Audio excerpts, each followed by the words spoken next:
ভয়াবহ বন্যায় চরম ক্ষতি হয়েছে ফেনীর কৃষি খাতে। 10,000 হেক্টরের বেশি জমির ধান ও ফসল নিমজ্জিত হয়েছে ঢলের পানিতে।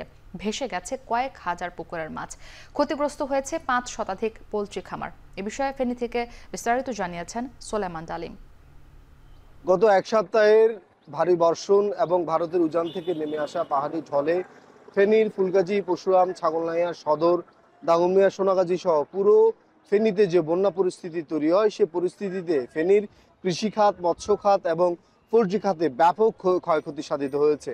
আমরা কথা বলেছি কৃষি বিভাগের সাথে। কৃষি বিভাগ আমাদেরকে যেমনটি জানিয়েছেন যে প্রায় 8,000 হেক্টরের বেশি রোপা আমন, আউশ এবং সবজি এই একদম তলিয়ে গেছে। ফেনীর যে কৃষি সেটি কিছু নেই বললেই চলে। এছাড়াও ফেনীর 6টি উপজেলার প্রায় 1,000-এর বেশি যে মৎস্য পুকুর রয়েছে এবং খামার রয়েছে, সবগুলো পুকুর এবং খামারের মাছ কিন্তু বানের জলে একদমই ভেসে গেছে। বিভিন্ন এলাকায় যেসব পোলট্রি খামারগুলো রয়েছে, সবগুলো পোলট্রি খামার কিন্তু বানের জলে ভেসে গেছে।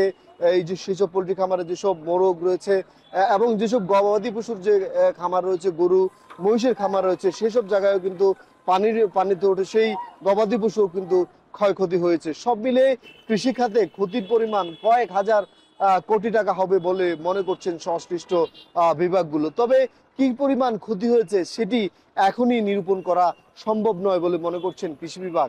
কারণ ফেনীর যে কৃষি অফিসগুলো রয়েছে, ফেনী সদর, ছাগলনাইয়া, ফুলগাজী, পরশুরাম, সবগুলো কৃষি অফিসও কিন্তু বানের জলে নিমজ্জিত রয়েছে। তবে যেই ক্ষতি এবং যে মানবিক বিপর্যয় ফেনীতে হয়েছে, সেই বিপর্যয় কাটিয়ে উঠতে ঠিক কতদিন সময় লাগবে সেটিও কিন্তু সংশ্লিষ্ট বিভাগ বলতে পারছেন না। ফেনীর যে কৃষি, সেই যে উৎপাদন খাত, সেটি কিন্তু একদমই বিপর্যয়ের মুখে পড়েছে। যে একটু সবজি অথবা অন্যান্য যেসব আসছে সেসব জেলার বাইরে থেকে আসতে হচ্ছে। তো এই ছিল ফেনীর বন্যা পরিস্থিতিতে কৃষির ক্ষয়ক্ষতির সর্বশেষ।